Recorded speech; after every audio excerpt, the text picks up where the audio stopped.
daawadayaal ugu horreyn barnaamijkeena dunida xayawaanka aan soo qaadanno raha oo la ogaaday inuu arko habeenkii midaba kala duwan. xayawaanka loo yaqaano raha ayaa la ogaaday inuu awood u leeyahay inuu arko habeenkii midaba kala duwan isagoo oo si toos ah u kala saaraya kalaradaasi uu arkayo amaba uu arko. waxaana khubarada daraasadan samaysay sheegeen inuu leeyahay ruhu unugyo uu kaga duwan yahay xayawaanaadka kale oo ah dhinaca aragtida. unugyadaasina waxaa ka mid ah ratiinaha unugyada loo yaqaano ee indhaha ku yaala oo ah kuwa leh laba qaybood oo uu dheer yahay dadka, kuwaasi oo kala ah rodis qayb la yiraahdo iyo qayb kale oo la yiraahdo coniska oo uu ogolaada inuu arko kalaradaasi. qaybta loo yaqaano coniska ayaa awood u leh in ay si toos ah ugu saamaxaan inuu ruuhu arki karo kalaradaasi isagoo oo si fudud weliba u kala garan kara. waxaanu u baahan yahay oo keliya leer waxoogaa ah amaba iftiin yar. qaybtan ayaa dadka iyo xayawaanaadka kale qaar badan oo ka mid ah aad ugu yar halka aanay qaarkoodna lahaynba. waana ta keentay in aynu aragno oo keliya habeenkii kalarada madowga iyo caddaanka. Professor Almut ayaa sheegay in ay yaab tahay in xayawaanka noocan oo kale ahi awoodo inuu kala saaro sidoo kalena arko midabada kala duwan habeenkii. waxaanu intaasi ku daray in aanu weligii rajaynayn tan oo kale. daawadayaal intaasi aynu kaga nimaadno qormadaasi ka midka ahayd xubnaha barnaamijkeena dunida xayawaanka ee toddobaadkan aynu ku eegaynay aragtida wanaagsan ee uu ruhu habeenkii ku kala saari karo kalarada kala duwan. hore ayaa aynu ugu sii socon doonaa barnaamijkeena dunida xayawaanka ee toddobaadkan.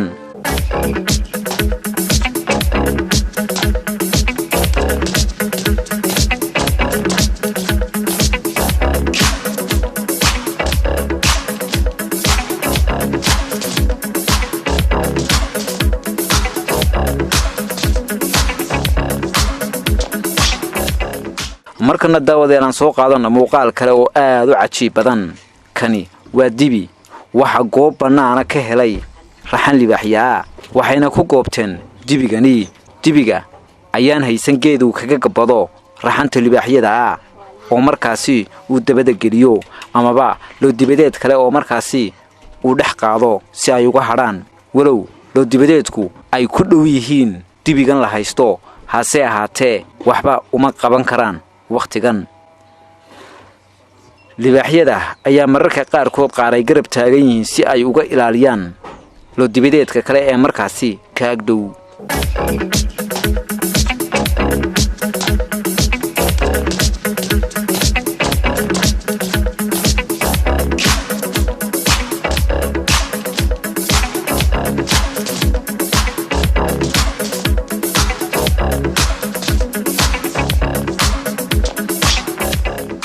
markan daawadayaal qarqarka dambe ayaa ay dhulka u dhigeen raxanta libaaxyada ahi dibiga.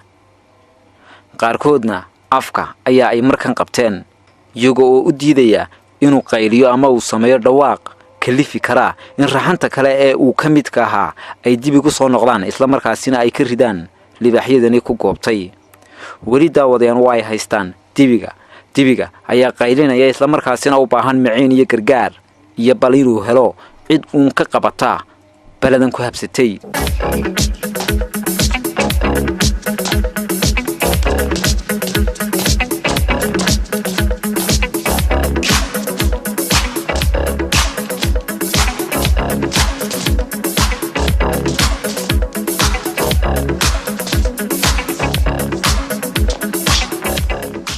daawadayaal nasiib darro halkaasi ayaa ay ku cuneen raxantii libaaxyada ahaa dibiga ay kala hadheen loo dibadeedkan. daawadayaal halka ay barnaamijkaasi kala socotaana waa telefishinka caalamiga ee Home Cable. barnaamijkuna waa barnaamijkeennii dunida xayawaanka.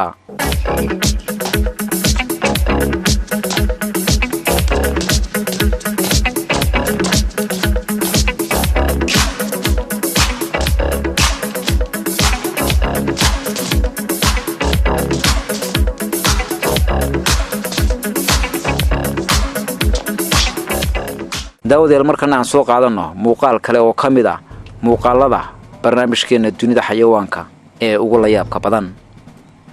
halkan daawadayaal waxa jooga mid ka mid ah dameer dibadeedka barbarta leh ee markaasi ku nool baadiyaha waxaa halkani ku qabanaya mid ka mid ah libaaxyada isna aaggani ka dhow oo ah libaaxan gaar ahaan arkani bulbusha leh waa uu soo gaaday dameer dibadeedka markiiba waxa uu ka fuulay xagga sare ama waa uu ku soo booday sida hadda idin muuqataba nasiib darro halkaasi ayaa uu ku qabtay dameerkii isla markaasina uu ku quutay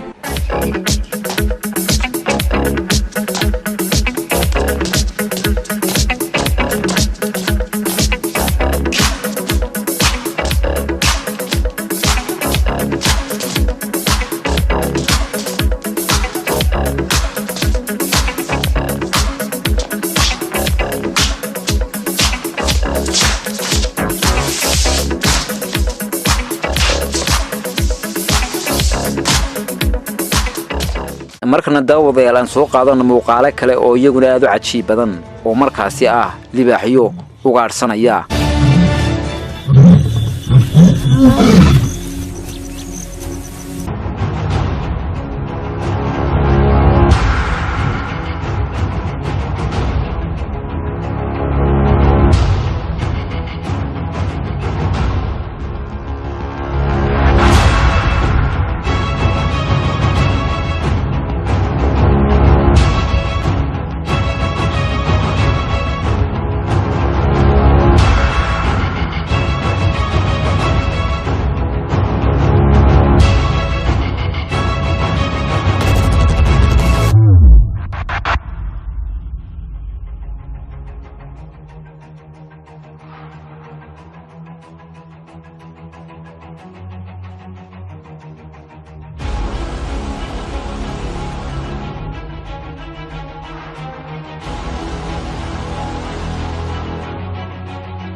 daawadayaal inta badan sida aynu la wada soconno loo dibadeedku waxa ay ku ruqdaan amaba ay galaan guritaanka biyaha fadhiya ceelasha ayaa marka ay biyuhu ka guraan waxa ay sameeyaan dhooba adag oo markaasi ay xayawaanka u soo biyo doontaa ama u soo arooraa ay la galaan lugaha, taasi oo ay ka bixi kari waayaan ceelka marka ay ku dhegto dhiidhida ballaygu.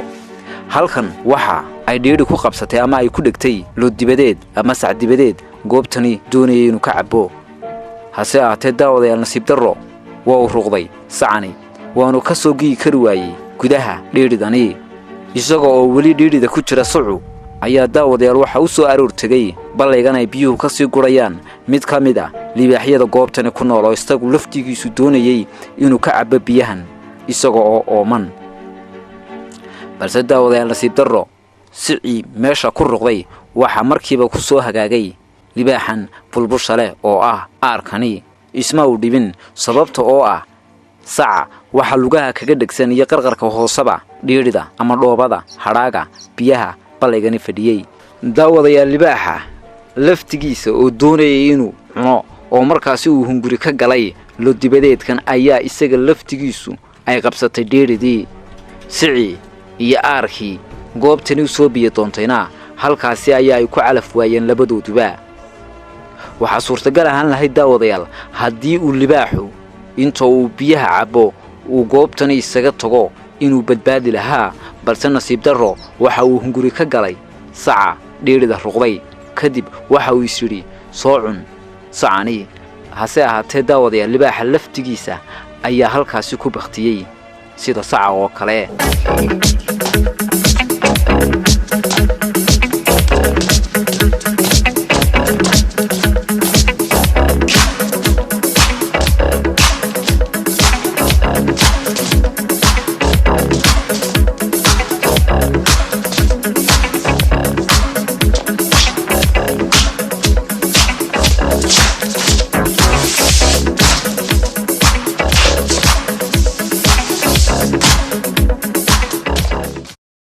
daawadayaal xayawaanka ilaahay uu ku uumay dhulka guudkiisu waxa ay ku kala xariifsan yihiin qabashada ugaadha amaba xoolaha. libaaxyada ayaa ugu ba'an qaabka ay u qabtaan xayawaanka, walow aanu dabiirshidayn harimcadkuba oo xawaaraha orodkiisu aad ugu dheereeyo. hase ahaatee daawadayaal marka ay noqoto lo amaba ugaadh aad u waaweyn waxa ku wanaagsan qabashadooda libaaxyada. gooshani daawadayaal waxa ay qabatay mid ka mid ah loodibadeedka halkani daaqaa, waxaanay ku cunaysay goobtan. hase ahaatee daawadayaal waraabayaasha ayaa halkani ugu yimid, kuwaasi oo inta badan ay loodibadeedku iska celiyaan amaba ay iska waabayaan marka uu hunguri ka galo inay quutaan looda. waa ay ku urureen markan gooshani, sawaxan iyo qaylo iyo baqdin ay ku sameeyeen libaaxa amaba goosha. kadib waa ay ka oraday. waraabayaasha ayaa markaasi raqdii ay halkani ku cunaysay gooshu la kala haaday amaba la kala yaacay oo halkaasi ku quutay.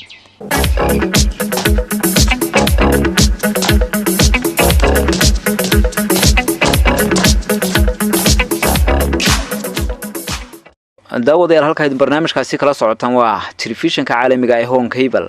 barnaamijkuna waa barnaamijkeennii dunida xayawaanka.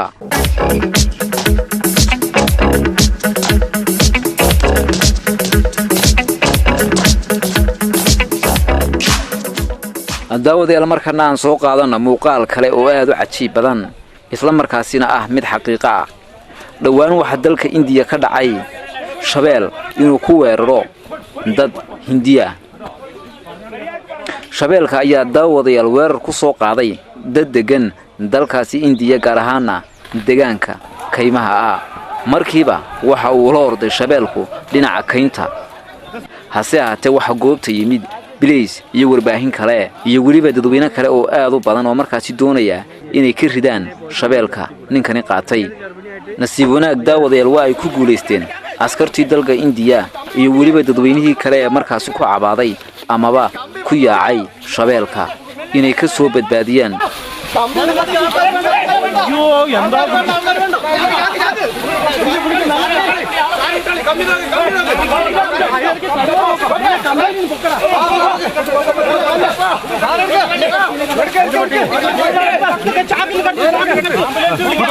daawadayaal shabeelkani ka soo baxsaday mid ka mid ah xerooyinka lagu xanaaneeyo xayawaanaadka ee loo yaqaano zoo animal amaba beerta xayawaanka. intii uu ninkan uu dhaawacay laga samata bixinayay ayaa haddana uu helay jaanis kale oo uu kaga gaadhsiiyo amaba uu ku dhaawaco mid kale oo ka mid a dadkii iyagu u soo gurmaday ninkii hore uu qaatay shabeelku waxaanu soo gaadhsiiyey dhaawacani halista ah kaasi oo ka soo gaadhay madaxa amaba dhegta dabadeeda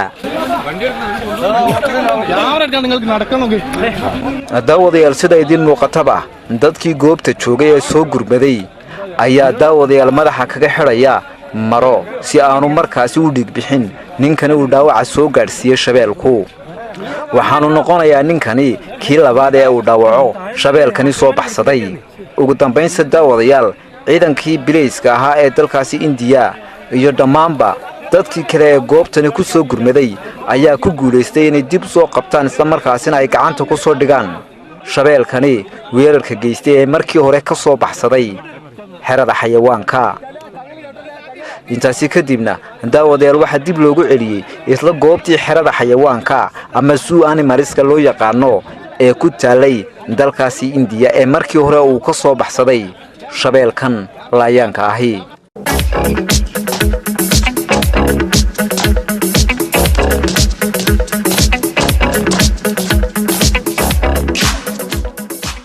daawadayaal markana aan cabaar idinka maqashiyo qaylada iyo sawaxanka ka dhaxaya koox amaba raxan waraabayaala oo markaasi halkan ku qabtay ugaadh oo markaasi isku laynaya amaba isku hirdiyaya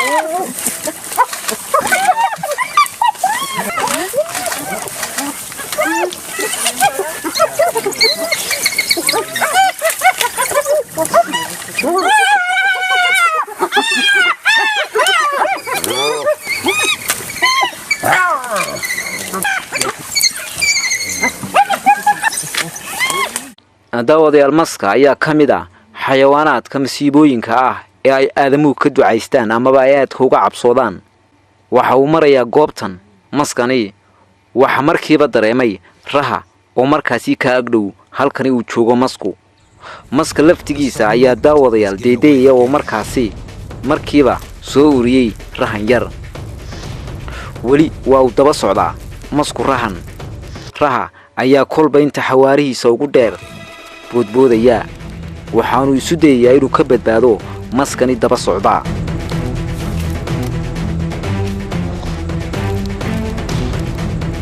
hase ahaatee marka uu ka dheereeyo maskaba waxa soo urinaya raadka ama goobta uu maray maska laftigiisa ruhu waxa uu leeyahay muruqyo u sahlaa inuu boodo masaafo aad u dheer hase ahaatee maska ayaan dab yar shidayn markan waxa uu rihiisii boodboodaba isagoo la baxsanaya naftiisa waxa uu markan gudaha u galay ama uu ku dhex dhacay biyaha laftigiisa ayaa uu sii dhex dabaalanayaa ruhu hase ahaatee nasiib darro maska laftigiisa ayaa ka soo daba dabaashay oo markaasi biyaha soo dhex galay weli waa uu raadinayaa masku raha ayaa markan waayey maska hase ahaatee daawadayaal nasiib darro waxaa halkan kaga soo booday mid kale oo ka mid ah rahayaasha goobtani ku nool oo gebigiisiiba liqay rihii yaraa ee markaasi ka soo baxsaday ama ka soo firdhaday maska weyn halkaasi ayaanu daawadayaal rihii yaraa uu ku noqday calafka rah weyn isagoo markii horeba ka soo ordaya xayawaanaadka loo yaqaano maska ee halista ah